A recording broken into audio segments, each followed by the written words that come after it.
E sobre o tema de hoje, pessoal, que é justamente sobre a questão da sucessão apostólica, né? A gente não vai falar tanto em si sobre papado, embora a questão da sucessão apostólica sempre tangencie o papado, né?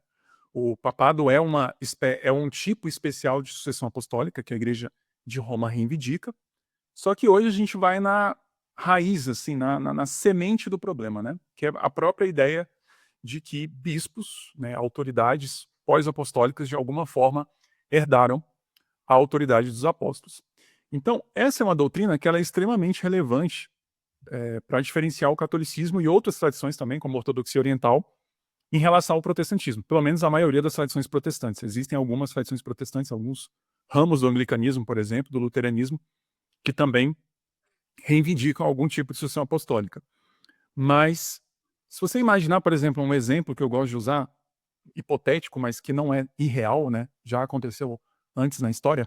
Você pegar, por exemplo, um caso, imagine você que uma pessoa lá na Coreia do Norte, um cidadão norte-coreano, simplesmente num país que não há liberdade religiosa, em que ele não tem acesso à palavra de Deus, ele encontrou lá numa biblioteca um livro que estava lá jogado.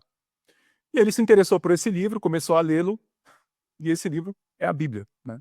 Por um acidente da história, por um ato soberano de Deus, né? Ele simplesmente encontrou uma Bíblia. E esse norte-coreano começa a ler aquele livro começa a gerar uma mudança, uma crença nele, uma mudança de vida nele. E ele começa a acreditar na história daquele livro, que é o Evangelho, né? Narrado no Novo Testamento, que é a história de Jesus Cristo. Então, no coração dele, ele crê, e a partir disso ele faz aquilo que o livro manda ele fazer, que é espalhar essa mensagem para outras pessoas. Então, vamos supor que ele comece a espalhar essa mensagem para vizinhos, para os seus parentes, para pessoas próximas, e ele acaba ali formando uma pequena comunidade, né, de pessoas que também compartilham daquela mesma crença, né, da crença no Cristo ressurreto. Eles fazem, eles realizam as ordenanças que Cristo mandou, né, batizam pessoas, ainda que com todo o ambiente hostil de perseguição religiosa, celebram a ceia, e você tem essa comunidade. Para as tradições católica romana, por exemplo, ortodoxa oriental, eles não são uma igreja. Eles não são uma igreja real, por quê? Porque eles não têm nenhum vínculo com o suposto sucessor dos apóstolos. Tradicionalmente, eu vou até citar algumas premissas aqui, a doutrina da sucessão apostólica ela foi defendida com a ideia de que você tem uma cadeia de ordenações. Então, os bispos católicos hoje, por exemplo, eles fazem parte de uma cadeia de ordenações que, lá no início, o elo inicial são os apóstolos. Os apóstolos teriam ordenado certos indivíduos, esses indivíduos receberam prerrogativas muito especiais, e essas prerrogativas elas vão sendo passadas adiante através de bispos, que vão ordenando outros bispos até os dias atuais. Como essa comunidade que eu citei não tem nenhum bispo, ou seja, eles não foram ordenados por nenhum bispo, não existe, eles não fazem parte dessa cadeia. Então, eles não são uma verdadeira igreja, né?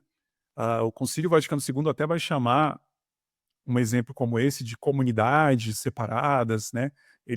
A teologia católica moderna até pode entender que há ali elementos de santificação, mas eles não são propriamente uma igreja, porque eles não estão dentro dessa cadeia, dessa corrente histórica de ordenações. Então, a doutrina da sucessão apostólica ela é extremamente importante, porque ela toca justamente naquilo que a gente define ou não como uma verdadeira igreja. Obviamente, se a gente partir da perspectiva do Novo Testamento e da perspectiva da maioria dos protestantes evangélicos, eles são uma igreja, porque eles têm um evangelho, eles têm a fé, eles são uma comunidade que crê, né? Eles celebram as ordenanças que Cristo ordenou, o batismo e a ceia, né? Então eles têm todos os elementos que a gente poderia afirmar de uma verdadeira igreja, né? E é aqui que mora o grande conflito. Essa doutrina da sucessão apostólica, ela está mais detalhadamente exposta pelo Concílio de Trento, né, na seção 23, que é justamente a seção que vai tratar da questão da ordenação. E ela tem basicamente 3 elementos, que é governo, ensino e santificação. Então, as premissas são as seguintes, e são essas premissas que a gente vai atacar aqui hoje, do ponto de vista bíblico e também do ponto de vista histórico. A primeira é a seguinte: a distinção entre bispo e presbítero é de direito divino. Então, veja bem, isso é o cânon 6 da seção 23. Então, o que se entende é o seguinte: existe uma estrutura, a estrutura eclesiástica da Igreja Católica, ela funciona da seguinte forma. Você tem o bispo, né, que é o que a gente vai chamar aqui de bispo monárquico, que é um bispo que governa uma determinada região, e abaixo dele você tem um colégio de presbíteros. E esse colégio de presbíteros é auxiliado também por um grupo de diáconos. Então você tem essa estrutura tríplice. E esse bispo, ele exerce uma liderança sobre o colégio de presbíteros. É o que a gente chama de bispo monárquico, né? O bispo monárquico, ele é uma parte essencial da estrutura eclesial da Igreja Católica. A primeira questão que a gente tem, então, que é um complicador para quem defende essa doutrina, é de que essa distinção ela não existe no Novo Testamento. No Novo Testamento, a gente não tem um bispo governando de forma com uma primazia jurídica sobre um colégio de presbíteros. Na verdade, no Novo Testamento, a gente vai ver algumas evidências, a gente tem um colégio presbiteral. O bispo, embora muitas vezes o Novo Testamento se refira a esse colégio de líderes como bispos, mas no Novo Testamento os dois termos são intercambiáveis. Você tem o bispo, que a gente traduziria como, ou melhor, você tem o presbítero, que a gente traduz como anciãos, né? E o bispo, que seria episcopos, né, no grego, a gente traduz como supervisor. Então, o que o Novo Testamento chama de bispo, na verdade, é uma função que o presbítero realiza. Tanto é que em várias passagens, por exemplo, Atos 20, na carta de Paulo a Tito, por exemplo, esses termos eles são usados de forma intercambiável. Ele usa o termo presbítero para se referir à liderança da igreja, e no mesmo capítulo, por exemplo, em Atos 20, ele já troca o termo para bispo, porque eles estão falando da mesma liderança. Então a gente tem uma liderança colegiada. Essa diferenciação de bispo como alguém que comanda sobre os presbíteros é algo que vai surgir mais tarde na história da igreja e é algo que não pertence ao Novo Testamento. Então, o primeiro problema dessa afirmação do Concílio de Trento é essa estrutura, a estrutura eclesial da Igreja Católica, ela não é de direito divino, porque ela não foi comandada nem por Jesus e nem por nenhum apóstolo. Então, a própria semente, digamos assim, ela já está viciada, né? Outra premissa, os bispos e não os presbíteros são sucessores dos apóstolos. Então, assim, a sucessão apostólica, ela se dá pelo bispo e não pelos presbíteros. Isso é uma questão muito importante, porque existe um sacramento, praticamente todos os sacramentos, a Igreja Católica, para quem não sabe, tem 7 sacramentos, né? 6 sacramentos, eles podem ser administrados pelos presbíteros, pelos padres, por exemplo, né? Mas existe um sacramento que apenas o bispo pode administrar, que é justamente o sacramento da ordem. Ou seja, só o bispo pode ordenar outros bispos ou outros presbíteros. Por isso que o elo da corrente, o elo da sucessão apostólica, passa sempre pelo bispo. Uma outra premissa é, os bispos têm jurisdição regional dentro de uma rede episcopal estruturada. Ou seja, o bispo ele não é apenas o líder de uma igreja local, mas ele é o líder de toda uma região que congrega um conjunto de igrejas. E aí vem uma outra premissa, que ela é uma implicação das anteriores, que ela diz o seguinte: a sucessão episcopal válida subsiste por meio da imposição de mãos de um bispo sobre outro bispo. E a última premissa é: fora da sucessão apostólica válida, não há ministério ordenado válido e, portanto, não há sacramentos eficazes. Então, assim, essa sucessão ela vai se expressando ao longo da história através dessa cadeia de ordenações, e se um indivíduo ele não pertence a essa cadeia de ordenações, ele não tem o poder de santificar, ou seja, ele não tem o poder de administrar sacramentos.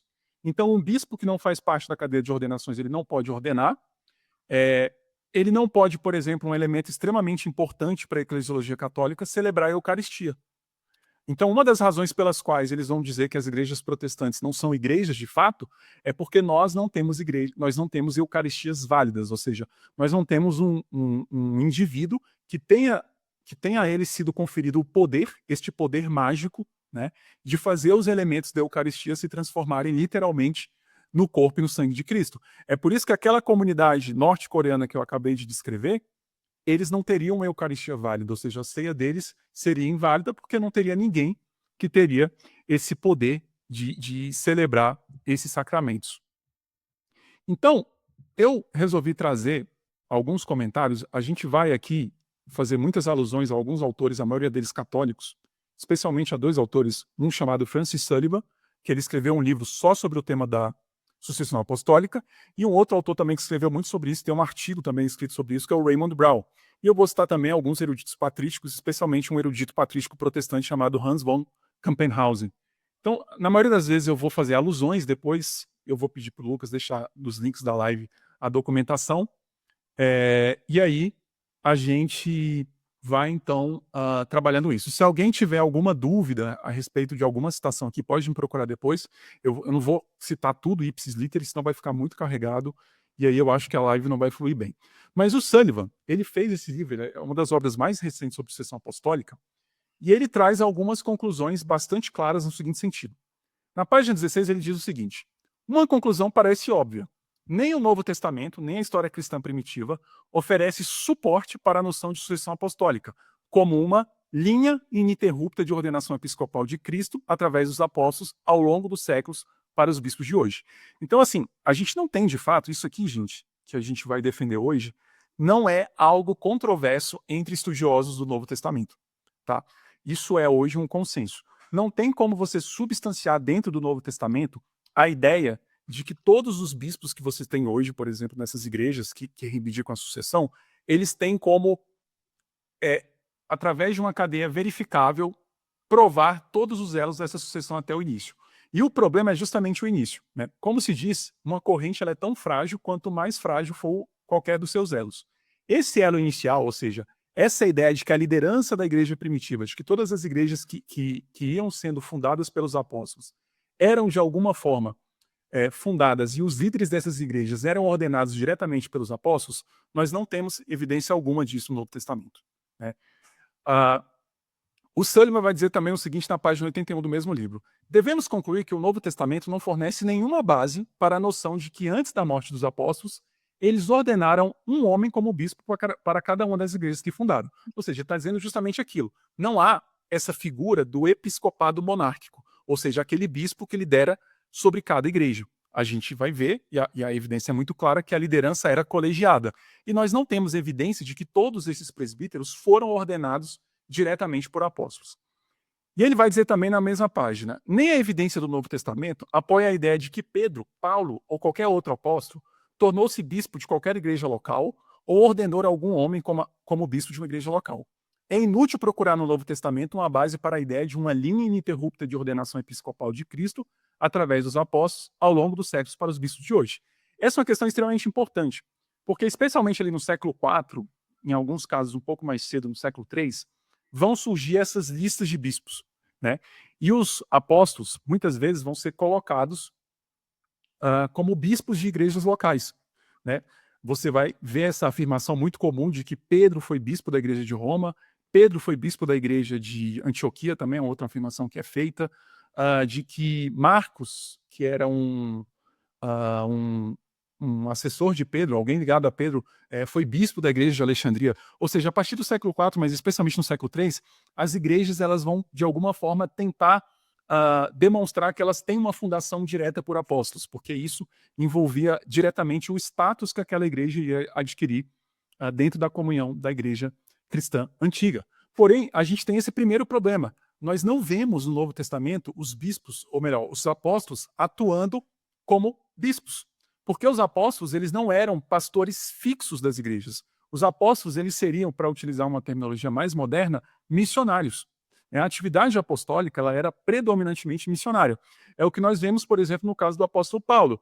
Ele vai, através das suas viagens missionárias, fundando igrejas, né? E em algumas igrejas ele acaba ficando mais tempo, em outras menos, mas ele simplesmente passa um tempo e depois ele vai continuando sua missão, né? Ele vai fazendo esse processo de evangelização ao longo das suas viagens. Então eles não eram bispos de igrejas locais. Então essas tradições que vão surgindo tardiamente, que são tradições que, como eu disse hoje, no campo da história da igreja, elas são consideradas, para citar um autor católico chamado Eman Duff, ele afirma claramente que são ficções piedosas. Elas não têm fundamentação nem no Novo Testamento, nem na história da igreja. O Raymond Brown, que para quem não sabe, é bastante considerado dentro da exegese bíblica católica do século XX, ele vai dizer o seguinte: não há nada na literatura do Novo Testamento sobre um processo regular de ordenação.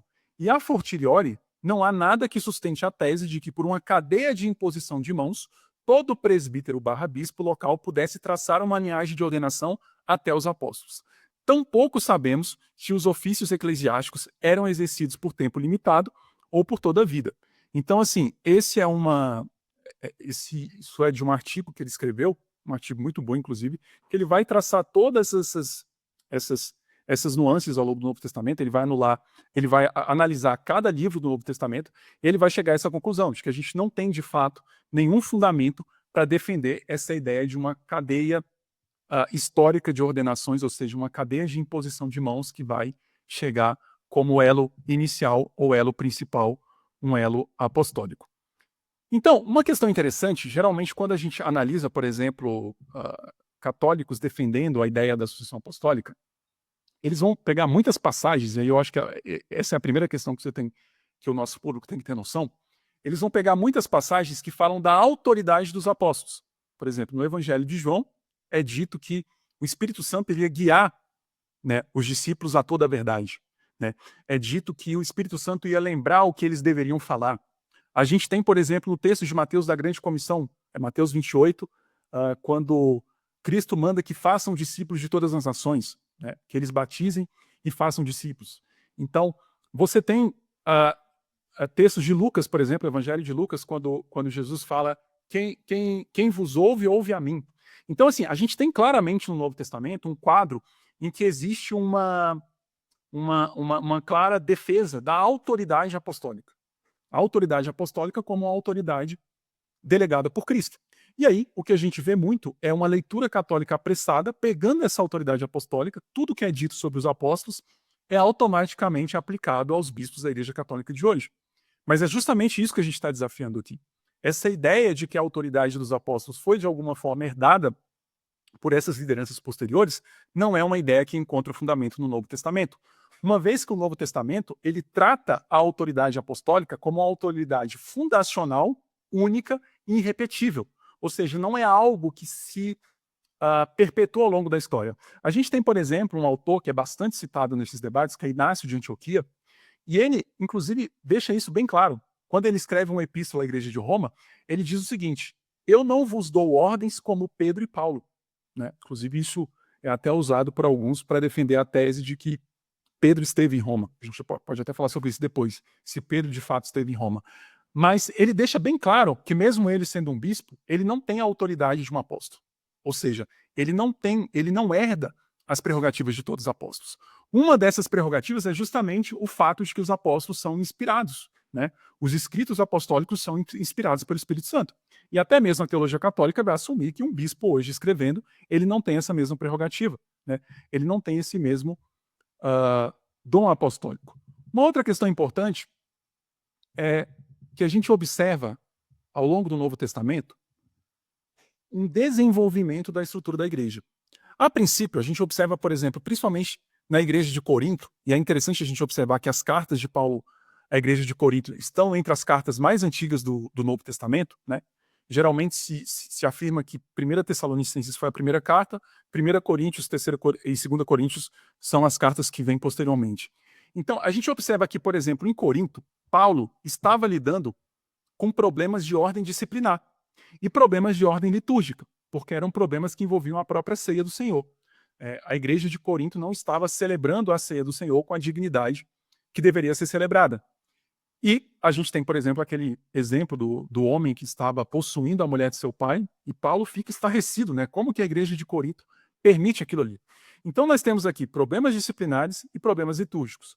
Eu acho que todos vão te concordar, e os estudiosos do Novo Testamento também afirmam isso, que esse seria um momento muito propício para Paulo se dirigir à liderança da igreja de Corinto. Só que ele nunca faz isso de forma direta. Ele sempre se dirige de uma forma direta à comunidade que se reúne nas casas na região de Corinto. Você não tem nenhum apelo à liderança da igreja. Isso é muito estranho, né, se já tivesse em Corinto uma igreja, uma liderança oficial e fixa apontada. O que os estudiosos entendem é que essa ausência é a indicação de que você tinha em Corinto o que a gente chamaria de igreja carismática. A gente tem isso também, por exemplo, em Atos 13. Atos 13 é dito que a igreja de Antioquia, versículos 1 e 2, a igreja de Antioquia ela tem a presença de profetas e mestres, mas você ainda não tem, na igreja de Antioquia, pelo menos no relato de Atos, a figura dos presbíteros. Então, a gente tem provavelmente em Antioquia também o que a gente poderia chamar de uma igreja carismática. O que é uma igreja carismática? É uma igreja em que você não tem uma liderança oficialmente apontada e que você tem funções que são exercidas pelos membros da igreja de acordo com os dons carismáticos. E é isso que a gente vê especialmente nas cartas à igreja de Corinto, né? Paulo fala muito da questão dos dons. Dentre os dons, por exemplo, ele cita o dom de governar. Então, de acordo com a livre distribuição do Espírito Santo desses dons, era dessa forma que a liderança era apontada, ou melhor, era dessa forma que as pessoas que queriam exercer função de liderança na igreja era apontada. Mas nós não temos nessas igrejas ainda sequer a estrutura do colégio presbiteral. Mas, de fato, a gente observa ao longo do Novo Testamento um desenvolvimento nesse sentido, né? Com o passar do tempo, quando você pega, por exemplo, epístolas paulinas mais posteriores, né, mais modernas no tempo, a gente já vê o desenvolvimento de uma estrutura presbiteral, né, de lideranças plurais sendo apontadas na igreja. É o que a gente vê, por exemplo, na carta aos Filipenses, a gente vê também nas chamadas cartas pastorais, também, principalmente 1º e 2º Timóteo, e na carta a Tito também. É interessante observar que, especificamente na igreja de Jerusalém, o livro de Atos ele já fala da existência de um colégio presbítero. E isso se dá principalmente porque a igreja de Jerusalém era uma igreja com forte influência judaica. Então, o que autores como Raymond Brown, por exemplo, vão afirmar é que em Jerusalém eles provavelmente copiaram o modelo da sinagoga. Assim como na sinagoga você tinha uma liderança plural, uma liderança colegiada, a igreja de Jerusalém já aponta, por exemplo, a questão dos presbíteros, inclusive no famoso Concílio de Jerusalém, que é narrado em Atos 15, os presbíteros participam juntamente com os apóstolos. Conforme eu já falei, mas é importante a gente trazer as referências bíblicas, né? Eu não vou ler aqui cada uma, porque senão vai ficar muito extenso, mas para vocês pesquisarem depois eu acho muito importante. A gente tem justamente esse uso intercambiável de presbíteros e episcopos, geralmente no plural. Você encontra esse uso intercambiável em Atos 20, versículos 17 e versículo 28. Versículo 17 fala de presbiteroi e versículo 28 fala de episcopoi. E você também encontra esse uso intercambiado na carta a Tito, capítulo 1, versículos 5 a 7, em 1 Pedro também, capítulo 5, versículos 1 a 2. Né? Então, nas pastorais, a gente vê esse desenvolvimento ao longo do Novo Testamento. Uma questão importante também é que, diferente da teologia católica moderna, em que o bispo ele tem um ofício de ensino que lhe é exclusivo, ou seja, uma prerrogativa exclusiva, a gente encontra no Novo Testamento uma série de funções. Né? O apóstolo Paulo, em Efésios capítulo 4, versículos 11 e 12, ele distingue 5 funções na igreja. Ele fala dos apóstolos, dos profetas, dos evangelistas, dos pastores e dos mestres. Ou seja, a gente tem aqui uma clara sobreposição de funções que estavam relacionadas ao ensino. Então, a atividade de ensinar não era algo exclusivo da liderança presbiteral da igreja. Né? Inclusive, a gente vai encontrar um documento que eu vou citar bastante aqui também hoje, que é a Didaquê. Para quem não sabe, a Didaquê é um documento que alguns autores citou ali no final do 1º século e outros vão situar no final do 2º século, e é um documento que vai falar justamente da existência de profetas itinerantes. Você tinha no século I, e você vai ter também no século II, a presença de figuras que eles não tinham igreja fixa. Eles ficavam andando de igreja em igreja, e eles eram responsáveis também por uma função evangelística. Inclusive a própria Didaquê, por exemplo, ela se preocupa muito em como não ser enganado por falsos profetas, né? Em como não deixar que profetas que venham de fora contaminem a igreja. Mas ela fala, por exemplo, da possibilidade de um profeta itinerante recém-chegado à igreja celebrar a ceia do Senhor, ou para utilizar uma linguagem mais católica, a Eucaristia. Isso é algo impensável dentro da teologia católica, porque na teologia católica somente o bispo ou os presbíteros legitimamente ordenados, ou seja, que fazem parte da cadeia de ordenação, podem celebrar uma Eucaristia válida. Mas nós não temos essa realidade na Didaquê. Então isso demonstra que esse é um ponto que geralmente costuma ser levantado, acredito eu que vão surgir perguntas hoje nesse sentido, que é justamente a ideia de que os presbíteros, de que essa liderança colegial da igreja era a única responsável, era a única capaz de performar esses atos sacramentais. Isso também é algo totalmente ausente do Novo Testamento. O próprio Raymond Brown, por exemplo, ele afirma que a gente nunca vê a atividade do bispo vinculada no Novo Testamento a qualquer ato litúrgico. Na verdade, no Novo Testamento a gente vê pessoas como Felipe, por exemplo, no livro de Atos, que não era presbítero, não era bispo, não era apóstolo, e mesmo assim ele batizava. A gente também não vê nenhuma noção de que a celebração da Eucaristia ou da Ceia do Senhor apenas poderia ser realizada por uma liderança oficialmente apontada. Então, o que a gente não tem no Novo Testamento, que é um outro aspecto extremamente importante da doutrina da sucessão apostólica, é essa ideia do sacerdócio ordenado. Ou seja, essa liderança ela não é apontada como sacerdote, conforme você tinha no Antigo Testamento, onde você tinha uma sucessão sacerdotal. No Novo Testamento, na igreja primitiva, a gente não tem essa noção de sacerdote. O termo, né, que é utilizado para se referir a sacerdote, o termo grego, que é hiereus, ele é usado no Novo Testamento para se referir ao sacerdócio judaico. Ele é usado principalmente em Hebreus para se referir a Jesus Cristo como nosso sumo sacerdote. E ele é usado, por exemplo, na Epístola de Pedro, primeira Epístola de Pedro, para se referir ao sacerdócio universal de todos os crentes. Mas ele nunca é atribuído ao ministério ordenado. E isso é um outro aspecto extremamente importante da doutrina católica. Porque sem o sacerdócio, você não tem a Eucaristia válida. Se a Eucaristia é válida, você não tem uma igreja válida. Mas nós também não temos essa ideia no Novo Testamento. Na verdade, essa ideia de que a liderança oficial da igreja de alguma forma, faz parte de uma sucessão sacerdotal, ela só vai surgir no século III. A gente tem Tertuliano sendo o primeiro a afirmar, a usar o termo sacerdotium, né, o termo latino, para se referir aos bispos da igreja. Porém, mesmo Tertuliano, né, nós temos textos, inclusive tem um autor católico chamado Edward Kilmartin, que ele vai falar sobre isso. Mesmo Tertuliano, ele admite a possibilidade de que na ausência de um presbítero ou na ausência de um bispo, até mesmo leigos podem batizar e também podem celebrar uma Eucaristia válida. Onde a gente vai encontrar, de fato, um desenvolvimento maior dessa ideia é em Cipriano, que ele vai pegar o sacerdócio do Antigo Testamento e ele vai fazer um paralelo entre aquele sacerdócio do Antigo Testamento e vai encaixar esse sacerdócio nos ministros ordenados da igreja. O problema é que isso é totalmente ausente do Novo Testamento, e eu também citaria uma carta que é extremamente importante, que eu sugiro que todo mundo estude com muito afinco, que é a Carta aos Hebreus. Se você pegar o argumento básico da Carta aos Hebreus, é justamente o seguinte: a gente tem por certo hoje que essa Carta aos Hebreus ela foi endereçada a provavelmente uma igreja de maioria judaica. Então, a gente tinha ali pessoas que eram de origem judaica e que, por conta das perseguições, por conta de todos os problemas que envolvia ser cristão naquele período da história, elas estavam retrocedendo para o judaísmo. Então, a intenção do autor de Hebreus é justamente mostrar como a nova aliança ela é superior à antiga aliança. E a natureza do argumento é justamente mostrar o seguinte: uma vez que na antiga aliança você tinha a repetição dos sacrifícios, os sacrifícios precisavam ser repetidos inúmeras vezes, na nova aliança você tem um único sacrifício, que foi de Cristo de uma vez por todas, né? Exatamente. É o texto que eu gosto bastante. Eu acho esse texto de Hebreus muito interessante, porque ele fala justamente isso. É o único sacrifício que foi feito de uma vez por todas. Cristo, então, hoje está à direita de Deus Pai e ele continua intercedendo por nós. Então, a carta aos Hebreus, a natureza do argumento é justamente essa. O sacerdócio de Cristo, ele inclusive vai colocar Cristo como um sacerdote da linhagem de Melquisedeque, ele é um sacerdócio único e irrepetível. Não faria sentido, por exemplo, no horizonte do autor de Hebreus, a ideia de que você precisaria ter um sacerdócio cristão contínuo.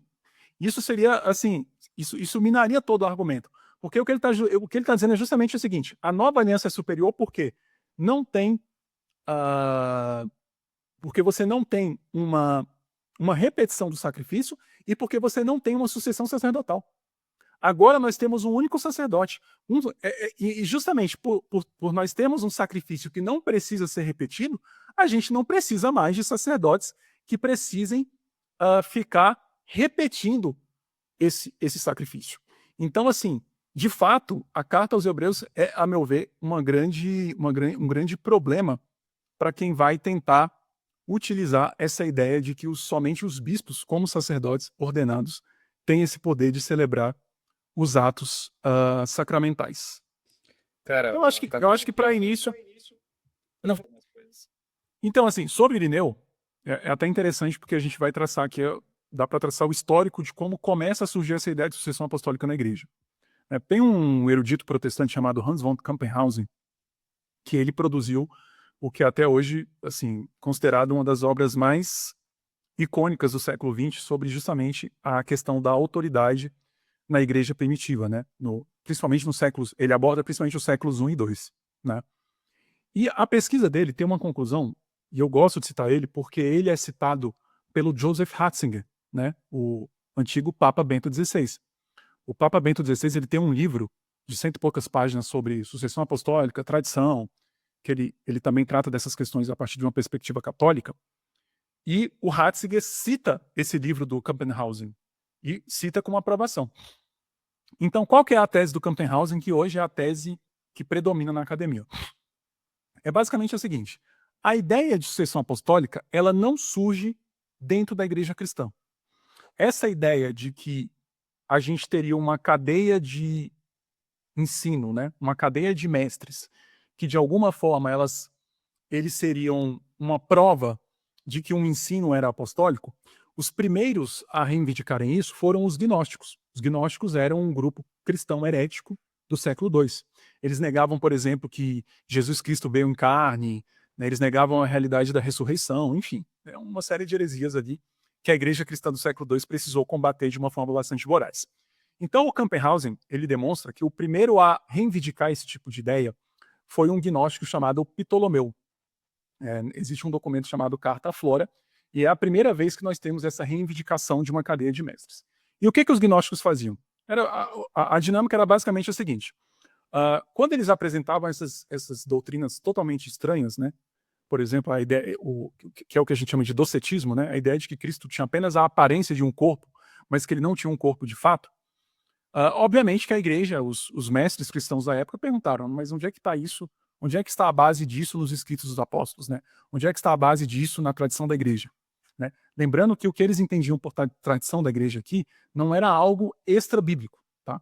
O que eles chamavam de tradição da igreja, os mestres cristãos, era aquilo que a igreja via ensinando historicamente ali no século II, e era basicamente um sumário de doutrinas que você encontra espalhadas por todo o Novo Testamento.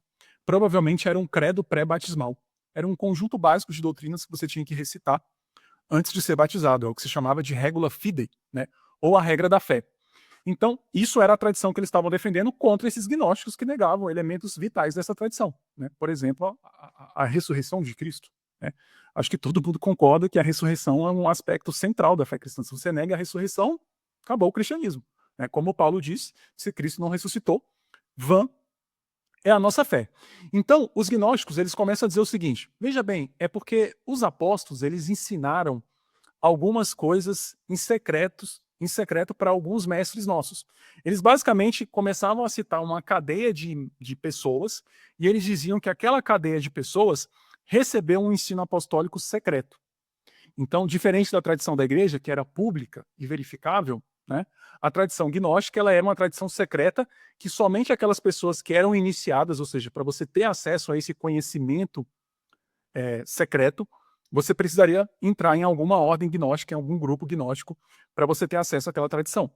E eles tentavam provar essa tradição citando nomes. Eles falavam, olha, fulano de tal, que era companheiro de Paulo, passou esse ensinamento para o outro, que passou para outro, que passou para outro, e chegou até o mestre gnóstico, por exemplo, como Valentino, ou como Marcião, por exemplo, para citar alguns mestres gnósticos daquele período. Então é nesse contexto que surge pela primeira vez essa ideia de uma sucessão, de uma tradição que é recebida através de uma sucessão de mestres. E aí, a dinâmica, principalmente no livro Contra Heresias de Irineu, era muito clara. Primeiro, eles eram refutados nas escrituras. Irineu diz isso claramente. Irineu demonstrava que nas escrituras não havia base. Né? É importante deixar isso bem claro, porque tem muita gente que diz que Irineu não tinha uma Bíblia, o que é um absurdo, tá, gente? Você não tinha ainda um consenso a respeito do cânon bíblico do Novo Testamento no século II. Mas quando você analisa Irineu, por exemplo, ele já tinha os 4 evangelhos, já tinha cartas paulinas, por exemplo, ele já tinha um núcleo canônico bastante robusto ali do que hoje a gente chama Novo Testamento. E ele usava esse núcleo canônico contra os gnósticos.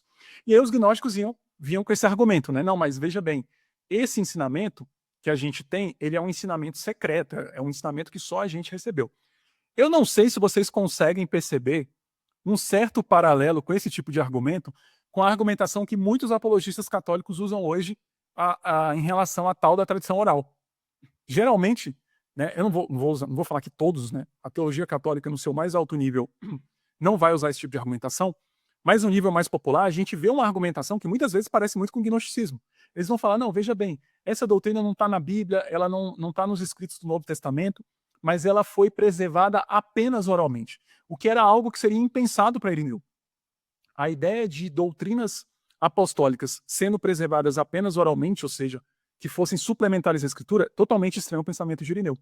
Então, eles vinham com essa ideia que se parece muito hoje com o método que muitos católicos usam hoje, né, para tentar provar, por exemplo, dogmas marianos como Imaculada Conceição, Virgindade Perpétua de Maria, né, ideias como infalibilidade papal, como o próprio papado, por exemplo. Então, Irineu e outros mestres cristãos, na verdade, o primeiro mestre cristão a fazer isso é um cristão chamado Egésico, e Irineu posteriormente vai, inclusive, pegar essa tradição de Egésipo, eles começam a viajar ao redor do Império Romano, e eles começam, então, a compilar listas de autores cristãos para refutar esses gnósticos.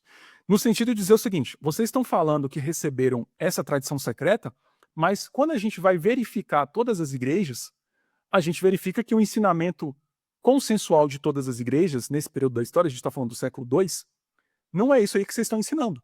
Então, de fato, era um argumento que era muito poderoso contra os gnósticos, né? E aí eles começam a criar listas, né? Listas de cristãos que teriam trazido essa tradição que é a regra da fé, contra aqueles grupos heréticos. Só que aí que entra uma questão muito importante. Até mesmo um patrologista católico, por exemplo, chamado Johannes Quasten, ele afirma que a lista de Egésipo, ele não tem a intenção de apresentar uma lista de bispos monárquicos.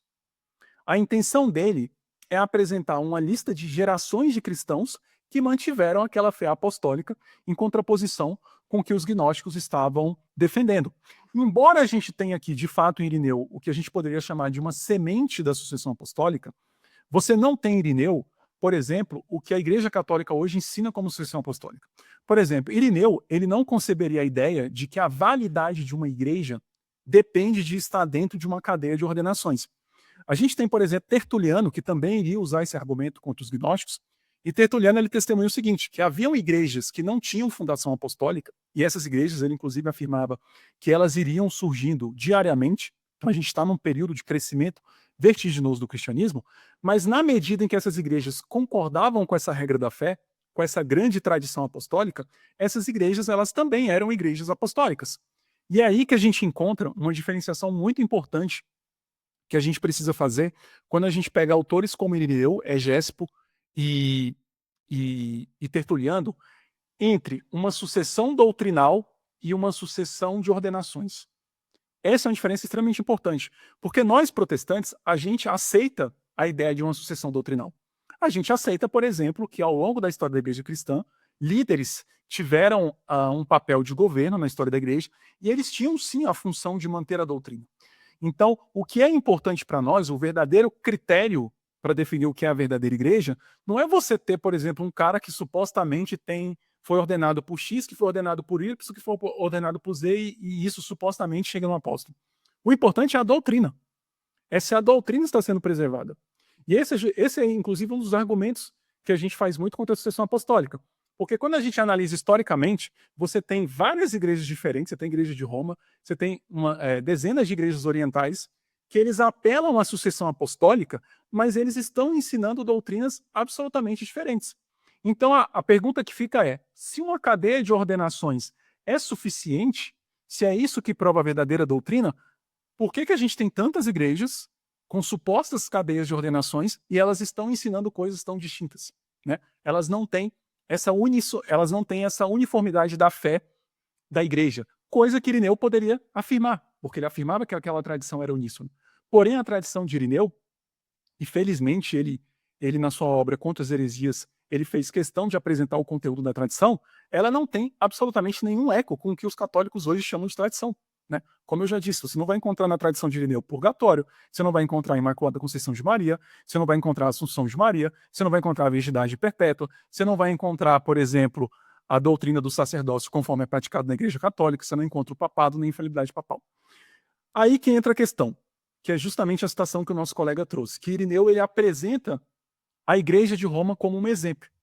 Por que Irineu apresenta a Igreja de Roma como exemplo nessa polêmica antignóstica? Porque apesar de ele também falar de outras igrejas, por exemplo, ele cita muito o caso de Policarpo. Ele afirma que Policarpo teria sido discípulo do apóstolo João. Ele fala, por exemplo, da sucessão da igreja de Éfeso. Então, ele apela a uma miríade de igrejas que concordavam nessa tradição. Ele apresenta a Igreja de Roma, nesse período da história, justamente porque, segundo Irineu, ele acreditava que a Igreja de Roma contou com a pregação dos dois principais apóstolos. E quais foram os dois principais apóstolos? Paulo e Pedro. Então, como essa igreja ela tinha dois dos principais apóstolos, ela seria um exemplo notável dessa categoria. Qual era a categoria? Igrejas que contaram com a pregação apostólica. E dentre as igrejas que contaram com a pregação apostólica, Roma seria um exemplo especial, porque ela teve o principal apóstolo dentre os 12, que foi Pedro, e ela o apóstolo dos gentios, que foi Paulo. Então, nesse caso, ele não está... Se vocês observarem o argumento de Irineu, ele não está apelando a um argumento papal. Se ele fosse apelar a um argumento papal, primeiro, ele apelaria apenas a Pedro. Ele também não citaria Paulo. E esse é um fator extremamente importante de quando Irineu cita Roma. Ele apela tanto a Pedro quanto a Paulo. Ou seja, os dois apóstolos são citados, né, contra a heresia gnóstica. E, além do mais, a gente tem hoje boas razões para acreditar, isso aqui é uma questão um pouco controversa, a gente não sabe se a intenção de Irineu era realmente apresentar uma lista de bispos monárquicos, ou seja, uma cadeia de ordenação, ou se ele estava apenas apresentando uma lista de cristãos que estavam na memória da Igreja de Roma e que, então, teriam sido gerações anteriores que estavam apresentando esse ensino. Hoje a gente não sabe se a intenção dele realmente era apresentar uma lista de bispos monárquicos. Mas ainda que seja, ainda que a gente assuma que a lista que ele estava apresentando é uma lista de bispos monárquicos, a gente tem claramente hoje, e isso é bastante consensual na erudição histórica, né, e na erudição neotestamentária, de que essas listas, elas não são listas de bispos monárquicos de fato. Por quê? Um dos problemas, justamente para a sucessão apostólica da Igreja de Roma, é que a gente tem por certo hoje que a Igreja de Roma não foi fundada por nenhum apóstolo. A evidência mais forte nesse sentido é justamente a carta de Paulo aos Romanos. A carta de Paulo aos Romanos, ela é datada, existe ali uma certa variação, mas geralmente alguns colocam no ano 57, outros no ano 58, outros vão colocar no ano 60, mas o que a gente tem nessa carta a gente não tem a figura do bispo monárquico. Paulo, por exemplo, no capítulo 16, ele vai, mesmo nunca tendo estado em Roma, mesmo ainda não conhecendo a igreja romana, ele vai enumerar uma série de pessoas que ele conhecia, provavelmente eram missionários que ele havia conhecido nas suas viagens missionárias, e ele nunca enumera um cabeça central. O que eruditos como, por exemplo, Peter Lamp vão dizer é que o que você tinha em Roma nesse período da história era justamente o que a gente chama de uma rede de igrejas domésticas. A gente tem que lembrar que Roma já era uma cidade extremamente grande. A gente está falando de uma cidade com 1 milhão de habitantes. Então você não tinha uma única igreja cristã que iria congregar todos os cristãos, até porque você não tinha espaço para isso. Você provavelmente tinha várias casas, né, que funcionavam como igrejas domésticas, e essas casas você não tinha uma espécie de governo central. Outra questão importante é que nessa carta, o que seria mais importante, pois segundo a tradição católica, a essa altura da história, Pedro já seria o bispo de Roma, é que Paulo não cita Pedro. E isso, inclusive, é apontado como uma grande evidência de que, tão tarde quanto algo em torno do ano 58 ao ano 60, a gente não tem, por exemplo, a presença de Pedro em Roma. A hipótese, inclusive, mais aceitável hoje da fundação da Igreja Romana é de que no dia de Pentecostes, a festa de Pentecostes era uma festa em que cristãos, ou melhor, judeus, do mundo inteiro vinham para celebrar a festa de Pentecostes, e a gente sabe que na festa de Pentecostes você teve a conversão de muitas pessoas. Provavelmente entre esses convertidos estavam pessoas que voltaram para suas cidades de origem, provavelmente cristãos romanos, e lá eles fundaram igrejas domésticas, e é isso que a gente tem ali no primeiro século, falando de Roma. Você tem basicamente uma rede de igrejas domésticas. O fato é, e isso é bastante consensual, até mesmo o Sullivan, o Schatz e outros autores católicos bastante renomados vão afirmar isso, é que até a segunda metade do século II, a gente não tem em Roma ainda a figura do bispo monárquico. a gente não tem esse bispo que governa toda a igreja de Roma. Então a gente não tem como ter um papa em Roma, porque a gente não tem sequer a figura de um bispo de Roma. Isso não é atestado apenas por essa documentação de Romanos. A gente tem, por exemplo, documentos como uma epístola, que é uma epístola da igreja de Roma endereçada à igreja de Corinto. Alguns situam no final do século I, outros vão colocar no final do século II.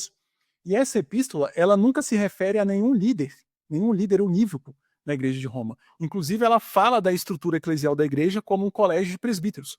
Ou seja, no final do século I, início do século II, na epístola que é chamada de Primeira Clemente, a gente continua tendo uma liderança colegial. Quando a gente pega, por exemplo, a epístola de Inácio de Antioquia à igreja romana, ele também não se refere a um bispo monárquico, o que é muito interessante porque Inácio ele é o primeiro autor a trazer essa ideia do bispo monárquico. Então ele fazia muita questão de enfatizar a autoridade do bispo, porém a gente não tem, ele se refere à igreja de Roma de uma forma genérica. Você pega, por exemplo, um outro documento extremamente importante, que é o Pastor de Hermas, que é um documento da primeira metade do século II, e ele também, ele se coloca ali como um profeta, e ele se dirige à igreja de Roma, e em nenhum momento ele se refere ao bispo de Roma. Muito pelo contrário, ele tem uma série de admoestações, uma série de exortações para o clero da igreja romana, e ele sempre se refere também no plural, como um conjunto de presbíteros, ou bispos, né? Ainda usando esses termos de forma intercambiável. Então os autores modernos entendem que até esse período da história, você de fato não tinha essa lista de bispos monárquicos em Roma. Então, assim, apesar de haver controvérsia se Irineu estava ali produzindo uma lista de bispos monárquicos e não, a evidência histórica mais antiga, a evidência histórica pré-Irineu, nos deixa bem claro de que, de fato, você ainda tinha a liderança colegiada na Igreja de Roma, o que é algo extremamente problemático para as reivindicações de sucessão apostólica da Igreja Romana. Mas voltando a Irineu, você tem até, por exemplo, um autor chamado Eric Osborne, ele é inclusive o editor das obras de Irineu, uma obra em inglês, que fala justamente sobre os textos de Irineu, e ele diz que essa ideia de uma sujeição de todas as igrejas à igreja de Roma seria algo impensável no pensamento de Irineu. Por quê? Quando ele apela à tradição da igreja de Roma, ele não está apelando a uma tradição que existia apenas na igreja de Roma. Ele está apelando a uma tradição que existia em várias igrejas. Ele apenas utiliza Roma como um exemplo notável dessa classe de igrejas, mas disso não se deriva, e é uma implicação bastante falsa, segundo a eclesiologia de Irineu, você afirmar que para ele havia ali algum tipo de papado. Se houvesse, ele teria apelado ao papado. Ele simplesmente teria falado, Pedro era bispo, né? E ele não afirma isso, tá?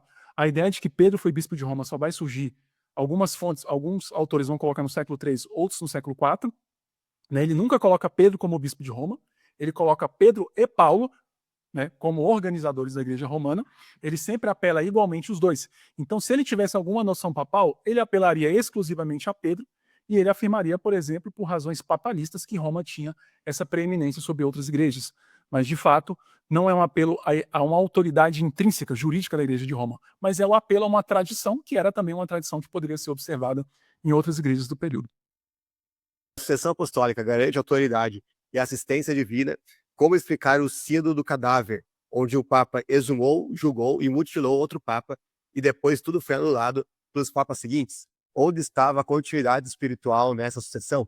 Você conhece esse evento aí, ô Bruno? Conheço o famoso sínodo do cadáver, né, que um Papa que já havia morrido foi julgado, né? Isso aí, se eu não estou enganado, é do período do século IX a do século X, que é um período acho que século X, que é um período da história da igreja chamado carinhosamente de pornocracia, que você teve assim alguns dos papas que são das figuras mais abjetas da história da igreja. A gente não está nem falando de pessoas assim, papas que pecavam, eles não eram santos. A gente está falando de pessoas que elas não eram cristãs, elas eram assim filhos do diabo mesmo. Eu queria só aproveitar esse gancho que ele deu e fazer um comentário, prometo que serei breve agora.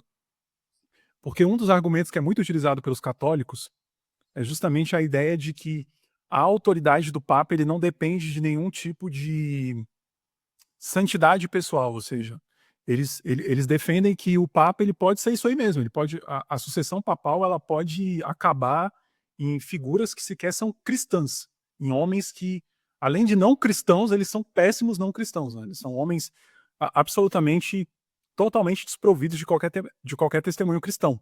Então, isso eu acho que é um argumento que até o padre Paulo Ricardo popularizou, né? Que a infalibilidade não quer dizer impecabilidade. O fato de o Papa ser infalível não quer dizer que ele é impecável. Bom, primeiro que a gente não está falando que ele precisa ser impecável, a gente está falando que ele tem que ter um testemunho mínimo de cristianismo. E esses papas não tinham, né? Porque eles não eram cristãos. E uma questão muito interessante, que às vezes eu vejo pouca gente contra-argumentar, é que, embora o Novo Testamento ele não traga assim, uma estrutura eclesiástica muito clara, não parece ter sido uma preocupação dos apóstolos trazer uma estrutura muito detalhada, normativa, para toda a igreja, a gente tem, principalmente nas cartas pastorais de Tito e Timóteo, 1ª e 2ª Timóteo e Tito, alguns requisitos para aqueles que seriam nomeados para presbítero / bispo, né? Como eu falei, era o mesmo cargo. E esses requisitos, eles tocavam em si na questão da dignidade do testemunho pessoal. Eles precisavam ser homens que manejavam bem a palavra, mas eles também precisavam ser homens que governavam bem a sua casa, que não eram muito dados ao vinho, homens que de fato tinham um testemunho cristão. Então, eu faço a seguinte reflexão. Se para ser um simples presbítero de uma igreja local, você precisava ter um testemunho pessoal mínimo, imagine você para ser o bispo dos bispos, né? É óbvio que a autoridade cristã, ela não pode estar totalmente desassociada de algum tipo de testemunho de vida cristã. E é interessante que essa ideia, gente, ela não está só no Novo Testamento. Essa ideia ela vai ser continuada ao longo da história da igreja. A gente tem, por exemplo, o próprio Irineu de Lyon, que eu citei aqui, e ele fala justamente sobre isso, que a igreja, né, a comunidade, ela poderia rejeitar um bispo ou um presbítero que não agisse de acordo com o evangelho, né? Um bispo que, por exemplo, tivesse envolvido em pecados públicos, em escândalos públicos, ele poderia ser rejeitado. Até mesmo Cipriano de Cartago, no século III, que é alguém que vai defender com muita veemência o direito do bispo dentro do contexto da igreja local, né?